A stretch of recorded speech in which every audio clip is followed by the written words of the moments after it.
The Gospel of Luke, chapter 23, New King James Version. Then the whole multitude of them arose and led him to Pilate. They began to accuse him, saying, "We found this fellow perverting the nation and forbidding to pay taxes to Caesar, saying that he himself is Christ the King." Then Pilate asked him, saying, "Are you the king of the Jews?" He answered him and said, "It is as you say."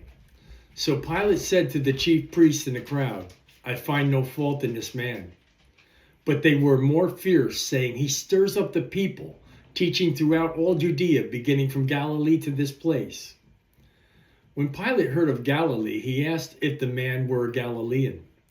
And as soon as he knew that he belonged to Herod's jurisdiction, he sent him to Herod, who also was in Jerusalem at that time.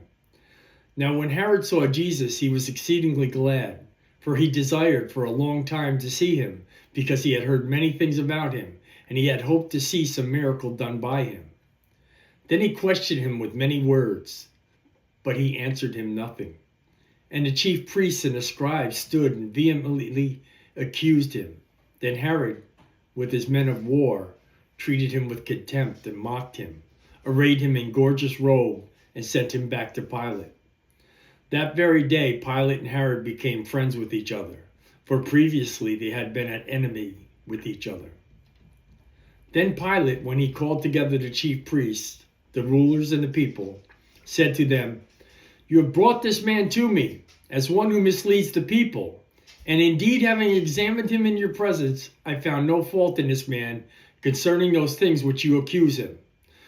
No, neither did Herod, for I sent you back to him, and indeed, nothing deserving of death has been done by him. I will therefore chastise him and release him, for it was necessary for him to release one of them at the feast." And they all cried out at once, "Away with this man, and release to us Barabbas," who had been thrown into prison for a certain rebellion made in the city, and for murder. Pilate, therefore, wishing to release Jesus, again called to them. But they shouted, saying, "Crucify him! Crucify him!"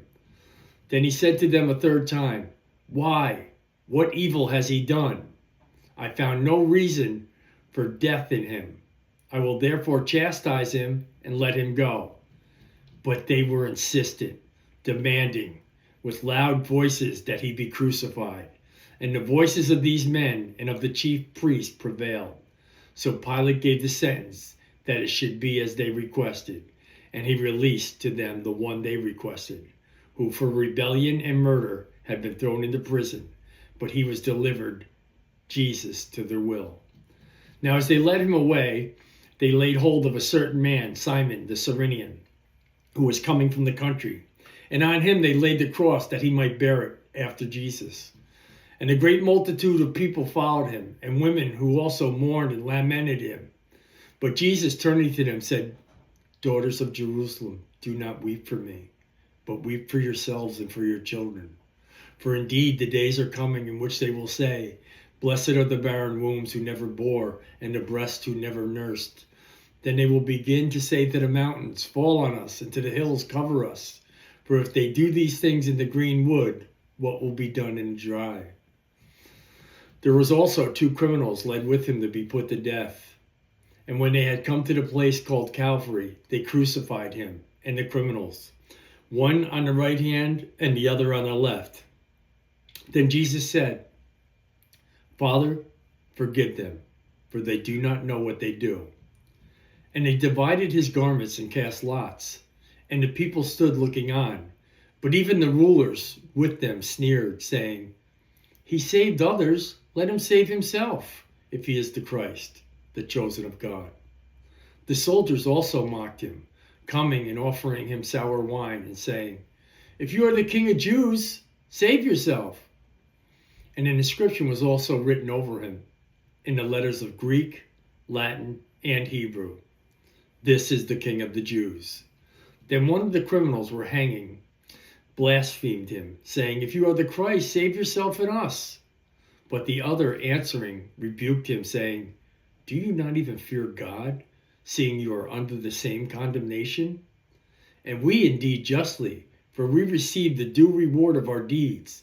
But this man has done nothing wrong." Then he said to Jesus, Lord, remember me when you come into your kingdom.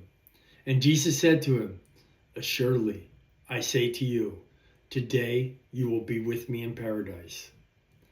Now it was about the 6th hour, and there was darkness all over the earth until the 9th hour. The sun was then darkened, and the veil of the temple was torn in two.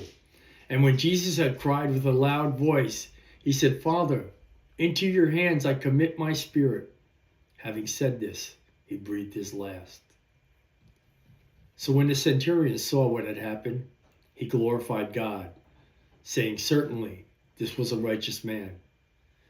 And the whole crowd who came together to that sight, seeing what had been done, beat their breasts in return.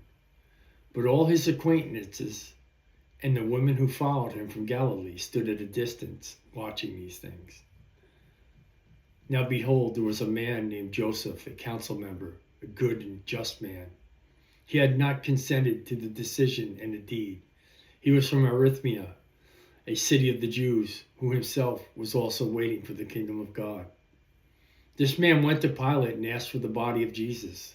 Then he took it down, wrapped it in linen, and laid it in a tomb that was hewn out of the rock, where no one else had ever laid before. That day was the preparation, and the Sabbath drew near. When the women who had come with him from Galilee followed after, and they observed the tomb and how his body was laid, they returned and prepared spices and fragrant oils, and they rested on the Sabbath according to the commandment. This is the Gospel of Luke, chapter 23, New King James Version.